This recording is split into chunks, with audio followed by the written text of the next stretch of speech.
ठंड में 100 कप चाय पीने वाला ससुराल। हाय रे मेरी फूटी किस्मत, पता नहीं ये मैंने कौन सा ससुराल चुन लिया। सारे के सारे चाय के चासोड़े भरे पड़े हैं। इनका बस चले तो चाय के पतीले में डूब मरे। एक तो चाय, ऊपर से ठंड का मौसम, इन दोनों ने मेरी लंका लगा रखी है।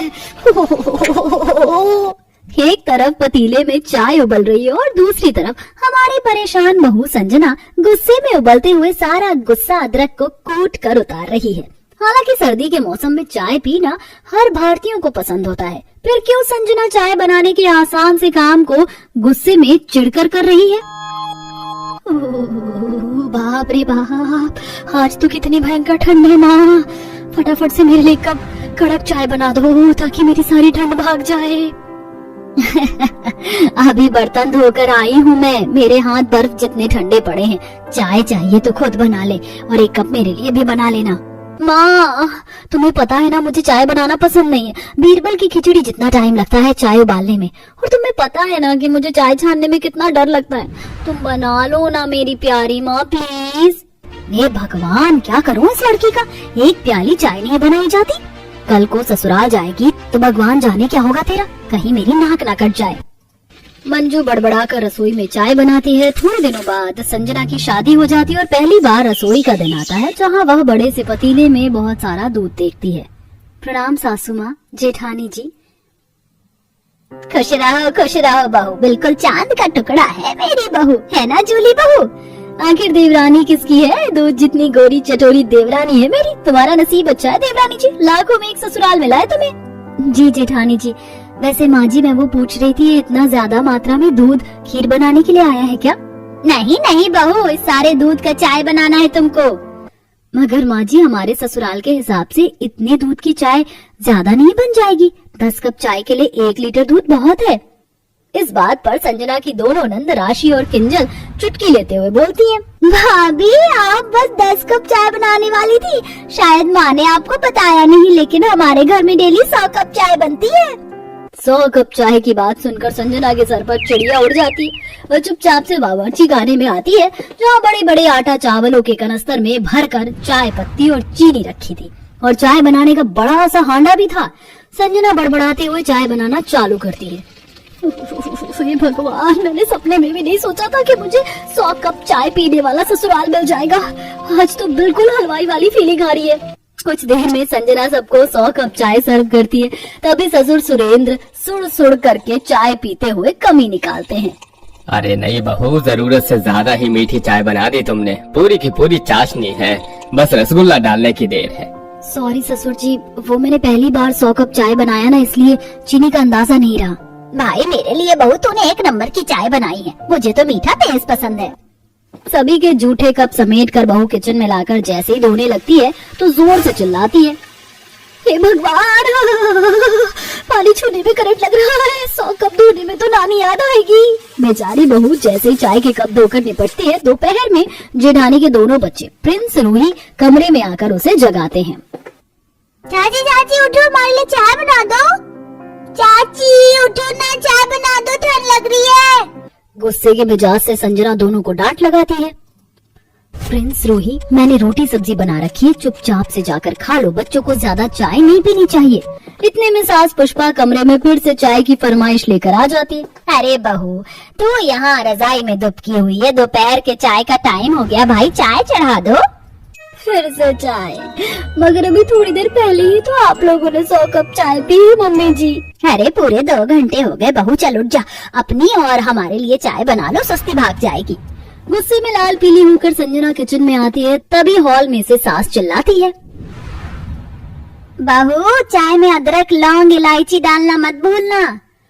जी माँ जी, नहीं भूलूंगी। तभी दोनों ननद राशि किंजल पकौड़े की फरमाइश करती हैं। भाभी चाय के साथ गर्मा गर्म समोसे भी बना देना, ठंड का मौसम है, मजा आएगा। जी ठीक है नंद जी। लाडो रानी खुद तो एक चम्मच नहीं हिलाती, बस पड़े पड़े ऑर्डर छाड़ने को बोल दो। दिल तो कर रहा है इस चाय के भगोने में जमाल गोटा मिला दो। हाँ।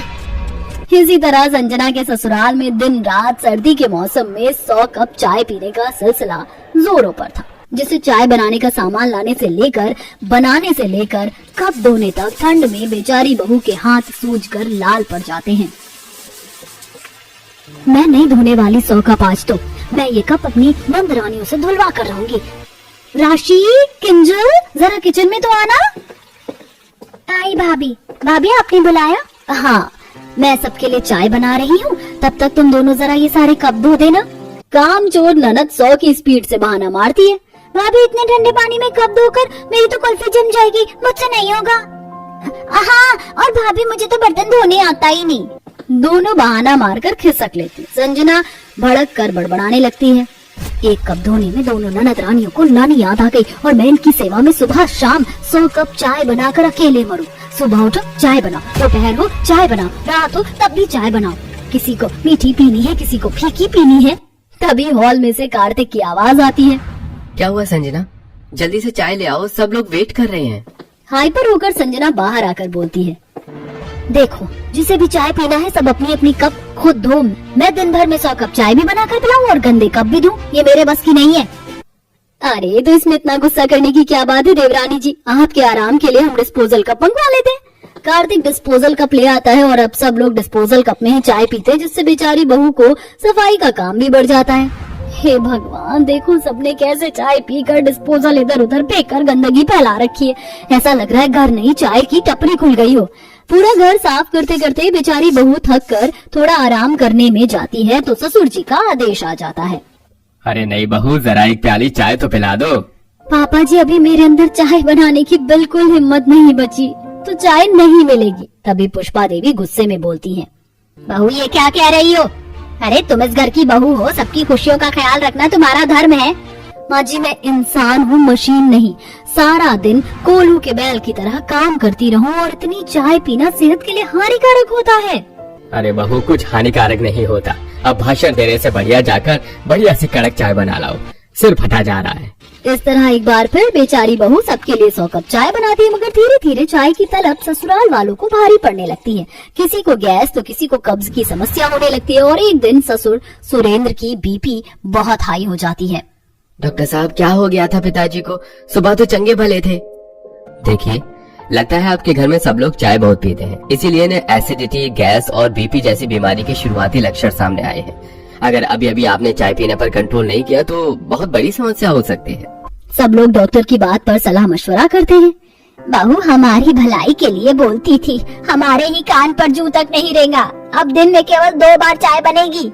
बहू राहत की सांस भरते हुए मुस्कुरा कर कहती है, शुक्र है अब मुझे इतनी सर्दी में 100 कप नहीं धोना पड़ेगा। बहू तुम मेथी के पराठे बना रही हो ना? पर माँ जी, मेथी के पराठे की क्या जरूरत है? बहू ऐसे कैसे जरूरत नहीं थी। ठंड आ चुकी है और मेरे घर में सबको मेथी बहुत पसंद है। अब जल्दी से तू आज आलू मेथी और मेथी के पराठे बना दे। पता नहीं ये ठंड आई क्यों। ठंड नहीं आ गई, मेरी सास के तो नाटक ही शुरू हो गए। अरे दिन रात बस मेथी मेथी, मेरी तो जिंदगी ही मेथी हो गई है। मुझे तो डर लगने लगा है कहीं मैं मेथी ही ना बन जाऊं। कभी कभी तो दिल करता है अपनी सास को भी मेथी की तरह बारीक काट दूं। आखिर ऐसी क्या वजह है कि मेथी से दिशा इतनी परेशान है? आखिर ठंड में ही तो मेथी मिलता है। मेथी का चाहे पराठा हो या सब्जी, लोग बड़े ही मजे से खाते हैं। पर मेथी देखकर दिशा के पसीने क्यों छूट रहे थे? आइए जानने के लिए चलते हैं कहानी में। बहू आज तुम्हारी पहली रसोई है और पहली रसोई में मेथी के पकौड़े, मेथी के पराठे और आलू मेथी बना लेना। वैसे मेथी क्या होती है जानते हो ना? हाँ माँ जी, बहुत अच्छी सी। आखिर हरी घास फूस की सब्जियों में एक मेथी ही तो ऐसी सब्जी है जो सबको पसंद है। चलो भगवान ने मेरी सुन ली। आ गई मेरे घर में एक संस्कारी बहू। तो बहू अपने काम पर लग जाओ और जो मैंने बोला है वो बना लो। सुमित्रा को मेथी बहुत पसंद था। जब भी ठंड आती तो वो अपने घर में मेथी के पराठे जरूर बनवाया करती, और जब वो अपनी बहू से मेथी के पराठे बनाने के लिए कहती है तो वो खुद भी बहुत खुश होती है, क्योंकि थोड़े बहुत मेथी के पराठे उसे भी पसंद थे और वो अपने पूरे परिवार के लिए खुशी से मेथी के पराठे, मेथी के पकौड़े और सब्जी बनाकर लेकर आती है। अरे वाह भाभी, मेथी के पराठे की खुशबू तो बहुत अच्छी आ रही है। मुझे तो डर लग रहा है कहीं इतनी अच्छी खुशबू सूंघते सूंघते मेरी नाक न फट जाए। सिमरी सी शक्ल की, शक्ल अच्छी नहीं है, बातें तो अच्छी कर। खाते टाइम ऐसी बातें करना जरूरी है क्या? शर्म तो आ नहीं रही तुम दोनों को? बहू के सामने ऐसी बातें करते हुए बहू क्या सोचेगी? कैसे संस्कार दिए हैं मैंने अपने बच्चों को। कोई बात नहीं माँ जी, मैं भी अपने भाई बहनों से ऐसे ही लड़ती हूँ। भाई बहन की लड़ाई में ही तो प्यार होता है। पूरा परिवार ठंड में कांपते हुए जल्दी से अपना खाना खत्म करते हैं, परंतु अपने ससुराल वालों का ऐसा प्यार देखकर दिशा बहुत खुश होती है और मन ही मन भगवान को धन्यवाद करती है। इसी तरह पूरा दिन बीत जाता है और अगले दिन माँ जी आज खाने में क्या बनेगा? रसोई में सिर्फ मेथी ही रखी है। हाँ तो बहू जो रखा है वही बना दो। अब इतनी ठंड में मैं बाजार तो जाने से रही और अभी बहुत सारी मेथी रखी है, 2 दिन वही बन जाएगी। पर माँ जी कल भी तीनों टाइम मेथी बनी थी और आज भी मेथी बनी है। तो क्या हो गया बहू, ठंड का समय है और बेचारी मेथी साल में एक ही बार तो आती है। अब उसमें भी हम कटौती करेंगे क्या? और तुझे भी तो मेथी पसंद है, फिर बनाने में क्या दिक्कत है? वो तो है माँ जी। अच्छा ठीक है, मैं मेथी ही बना लेती हूँ। दिशा मुंह बनाकर रसोई में जाती है और एक बार फिर से मेथी का पराठा बनाती है। अब इसी तरह एक हफ्ता बीत जाता है, पर सुमित्रा घर में मेथी के अलावा कोई दूसरी सब्जी नहीं लाती और एक हफ्ता लगातार मेथी खा कर बेचारी दिशा पक जाती है। मुझे तो समझ ही नहीं आ रहा, जब से मैं इस घर में आई हूँ मैं मेथी ही खा रही हूँ। मुझे तो समझ नहीं आ रहा मैं मेथी पका रही हूँ या मेथी मुझे। भाभी आपको दौरे पड़ने लगे हैं क्या? इतनी मेथी हम आराम से खाते हैं और जब तक ठंड है घर में मेथी तो बनेगी। जी अपनी माँ का सच्चाई बताकर वहाँ से चली जाती है। ये बात सुनकर तो मानो जैसे दिशा के ऊपर पहाड़ टूट जाता है। ऐसे ही कुछ दिन और बीत जाते हैं और एक दिन सुमित्रा 5 किलो मेथी और लेकर आ जाती है। ये ले बहू, 5 किलो मेथी ले आई हूँ, मैं जल्दी से इसकी कड़ी बना ले। अब क्या मेथी की कड़ी? बाजी मुझे नहीं आता मेथी की कड़ी बनाना। अरे जैसे साधारण कड़ी बनती है वैसे ही बनती है, बस मेथी के पकौड़े बनाकर कड़ी में डाल देना और हल्की सी मेथी को काट कर गरम करके कड़ी में डाल देना, लाजवाब लगेगी खाने में। यार मैं नहीं बना रही कड़ी, पागल कर दिया इस बुढ़िया ने। खूसट बुढ़ी कहीं की, बनाना पड़ेगा दिशा तुझे, इसके अलावा तेरे पास और कोई दूसरा रास्ता भी नहीं है। अब सुमित्रा के जाने के बाद दिशा बर्तनों को और हाथ पैर को पटक कर मेथी की कड़ी और रोटी बनाती है, जिसे पूरा परिवार बड़े मजे से खाता है और रात को दिशा अपने पति से लड़ती है। आज तो मुझे बताओ, आखिर ठंड में तुम इतनी मेथी खा लेती हो? हद होती है, इंसान हो या सुअर। शर्म नहीं आती अपने पति को सुअर से कंपेयर करते हुए? और यार देखो, मेथी एक फूड नहीं इमोशन है जिसे ठंडियों में हम खाते हैं और फील करते हैं, इसलिए मेथी बनाते टाइम अपनी पकौड़ी जैसी नाक मत बनाओ। दीपक दिशा का मजाक बनाकर रजाई ओढ़कर सो जाता है और अगले ही दिन दिशा के घर उसकी मामी सास आती है और सुमित्रा अपनी बहू को मेथी के पराठे बनाने को कहती है। और जब दिशा रसोई में मेथी के पराठे बना रही होती है तो वहाँ सुमित्रा आकर देखती है कि दिशा मेथी के पराठे बना रही है या नहीं और देखकर चली जाती है। जिसके बाद दिशा मन ही मन अपनी सास को खरी खोटी सुनाती है और कुछ देर बाद खाना बनाकर बाहर ले आती है।